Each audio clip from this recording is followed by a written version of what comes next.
Hello everyone. Welcome to the video lecture series of integrated circuits, and we are doing unit 3rd, which is non-linear applications of IC op-amp. Subject code is KEC 501.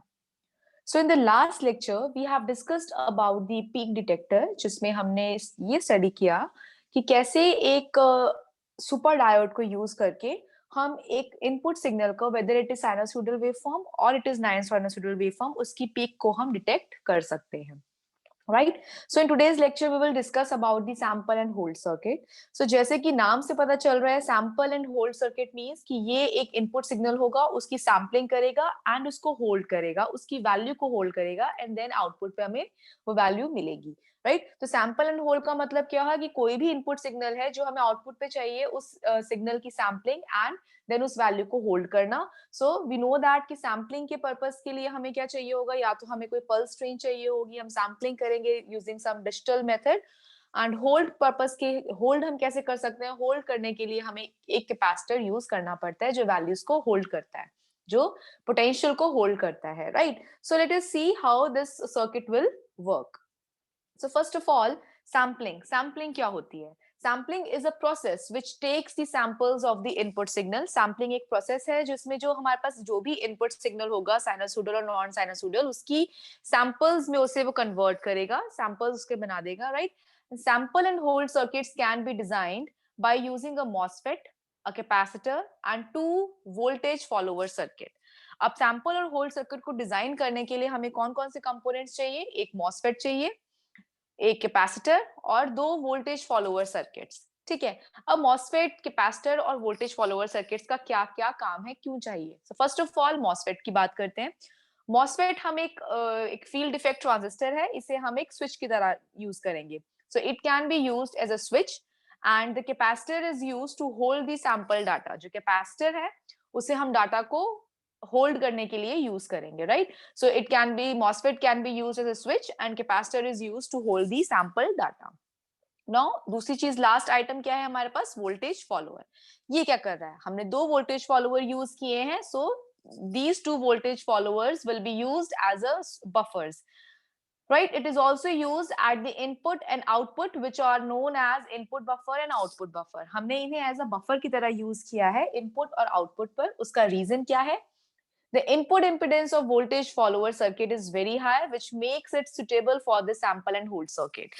Input impedance बहुत high होती है and voltage follower का plus point क्या होता है कि जो हम input देते हैं वही हमें output पे मिलती है. Right? There is no loss in the voltage follower circuit or in the buffer circuit. So that is why हमने input और output पर buffer circuits use किए हैं.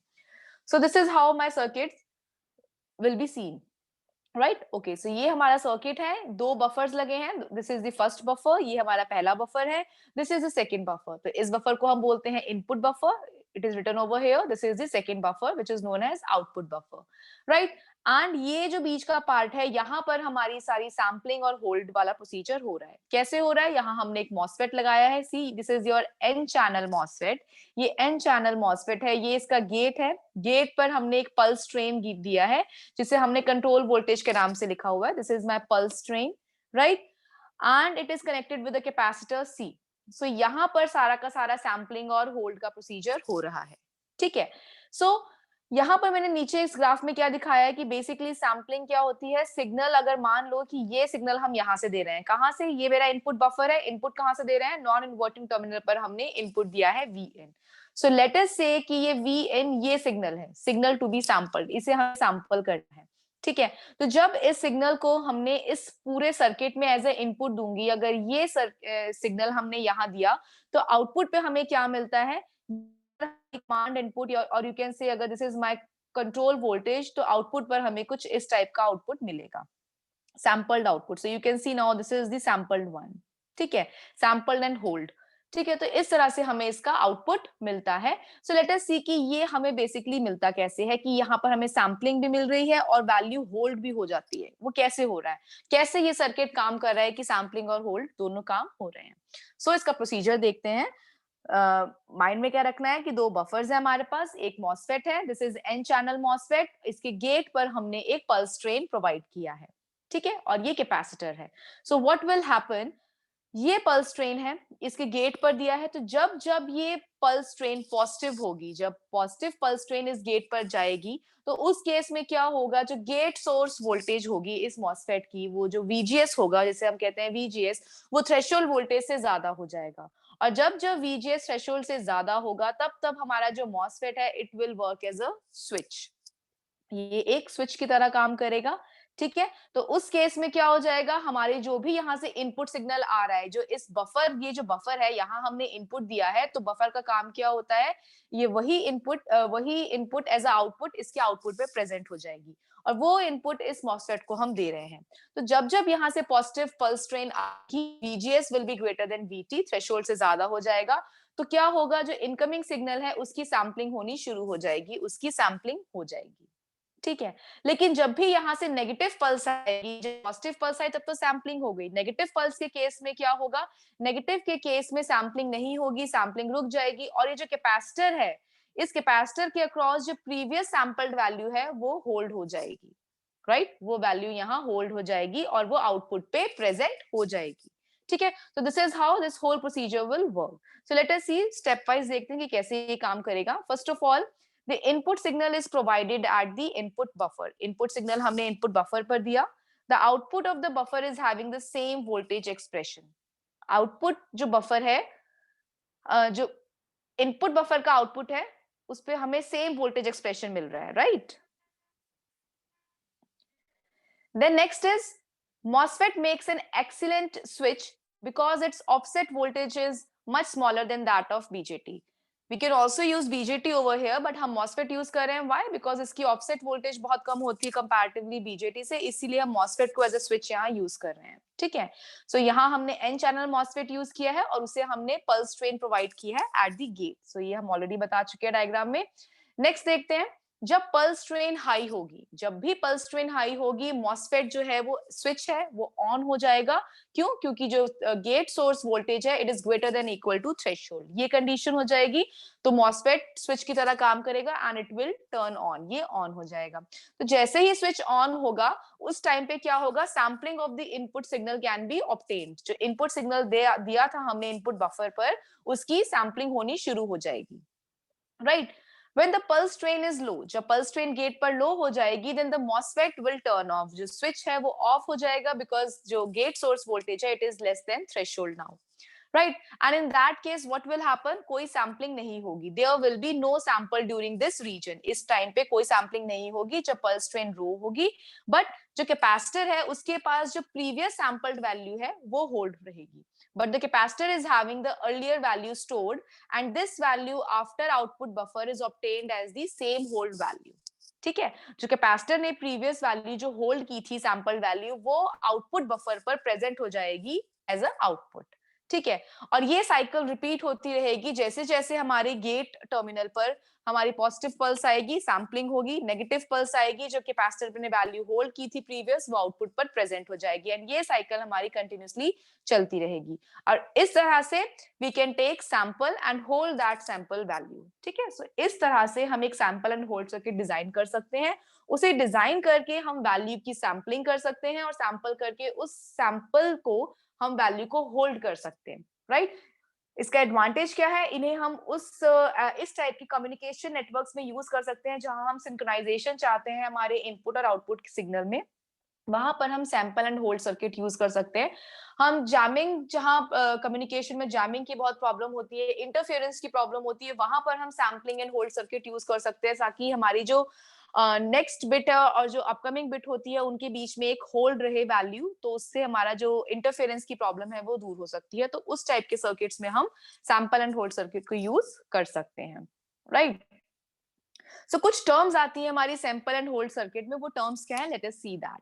First one is sample time period which is noted by TS. Sample time period क्या होता है, it is noted by TS and it is the period through which output is having sample of the input signal. ये वो time है जब output पर input signal के sample मिलते हैं, so that time period is known as sample time period, right? Then the next is hold time and it is denoted by TH. It is a time period in which output holds the maximum stored value of the previous sampled signal. ये वो time period है जिसमें output hold करता है previous value को, ठीक है, जो प्रीवियस सैंपल सिग्नल होता है उसे होल्ड करता है, जिस टाइम पे होल्ड करता है, that time is known as hold time, right? Then the next one is acquisition time. Acquisition time का क्या मतलब है? This is a time period for holding capacitor C to charge up to level which is close to the sample value at the input. So accusation time मतलब कि जो capacitor है वो कितने टाइम में अपनी जो मैक्सिमम वैल्यू है चार्ज होके वो एक्वायर करता है. So that is why capacitor की वैल्यू एक्वायर करने की बात है. That is why this time period is known as acquisition time, right? Then the next one is aperture time. Aperture time क्या है? This is the time period for the switch to open. कितने time के लिए हमारा switch जो है वो open रहता है? कब ओपन होगा? जब गेट पे हमारा जो पल्स है इट इज पॉजिटिव पल्स जाएगी. So that is the time period for which switch is open and this is also called as aperture uncertainty or jitter. इसे हम aperture uncertainty और jitter भी कहते हैं, right? The next is the SNR. SNR guys know that it is a ratio of the signal power to the noise power at the output in the hold mode. Hold mode में जो signal और noise का ratio होता है, signal power और noise power का जो ratio होता है, that ratio is basically known as SNR, right? And the next is the last one is droop rate, and this equation, this formula is very important. Droop rate is very important term. Basically droop rate क्या define करता है? It is the rate of change of the output voltage when the circuit is in the hold mode. जब हमारा circuit hold mode में है तो उस case में जो output है वो previous value हमारी output पे present हो जाती है. So उस केस में जब output voltage में जो change होता है, that change is basically the droop rate. जो output voltage में hold mode में change आता है, that change is basically the droop rate, right? And it is a function of leakage or droop current and the capacitance. और एक इसका function होता है leakage या droop current and the capacitance. So that is why it is defined as dVc by dt. Vc क्या है? Voltage across the capacitor, क्योंकि यही हमारी output voltage होती है. So it is the rate of change. So it is dVc by dt. And किसका function है? Droop current and capacitor का. So it is given by dVc by dt is equal to Id by C, where C is the capacitance and Id is the droop current, right? So इस topic के ऊपर कभी-कभी numerical भी है drupe current के ऊपर, सो drupe rate के ऊपर, सो इसका एक न्यूमेरिकल हम देख लेते हैं, right? Okay, before numerical, let us see the advantages of sample and hold circuit. कि sample and hold circuit का कहाँ-कहाँ advantage है? The primary use of sample circuit to hold the sampled analog input voltage constant during the conversion time of analog to digital converter. जब हम analog से digital में convert करते हैं तो जो bits हैं वो आगे पीछे ना हो जाए, overtake ना कर जाए, ठीक है, interference ना हो, तो उन बिट्स के बीच में डिफरेंशिएट करने के लिए हम वहां पर सैंपल एंड होल्ड सर्किट लगा सकते हैं, जिसकी वजह से कन्वर्जन में प्रॉब्लम नहीं होगी, right? Similarly, in case of multi-channel ADCs, synchronization can be achieved by sampling signals from all the channels at the same time. करते हैं, डिफरेंट चैनल से सिग्नल को लेते हैं, तो वहां पर भी हम सैंपल एंड होल्ड सर्किट लगा सकते हैं, सो दैट सिंक्रोनाइजेशन हमारी बनी रहे, ठीक है?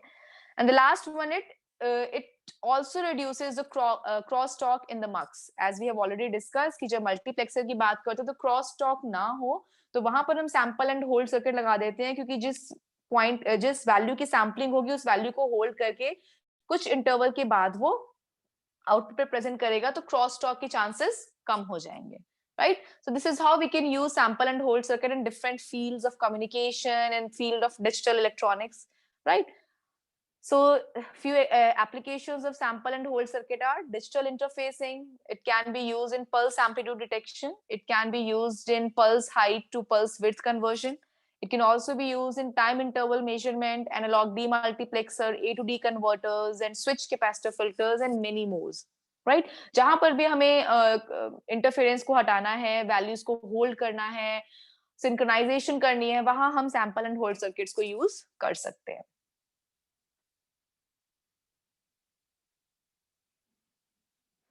Okay, now the next one is the numerical, the last one numerical, जो droop rate के ऊपर basically आ जाता है. So let us see this numerical. The maximum charging current of the input op amp in a sample and hold circuit is 50 milliampere. Now current बताया है किसका? Capacitor का charging current है. ये the maximum charging current of the capacitor.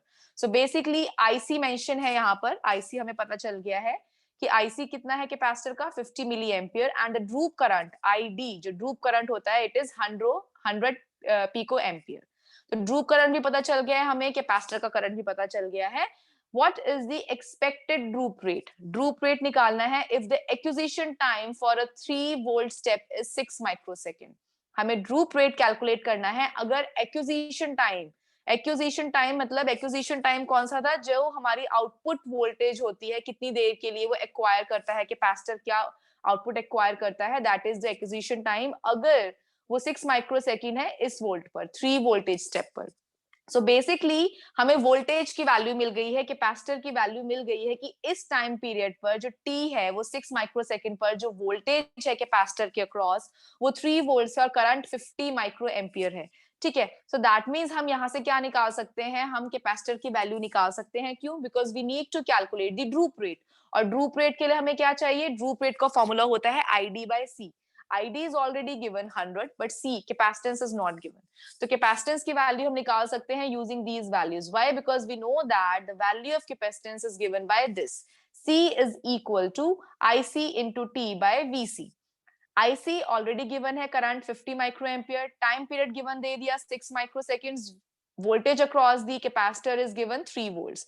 तो ये सारी value 50 milli ampere 6 micro seconds divide by 3 volts, जिसको कैलकुलेट करेंगे we will get the value for capacitance which is 0.1 microfarad.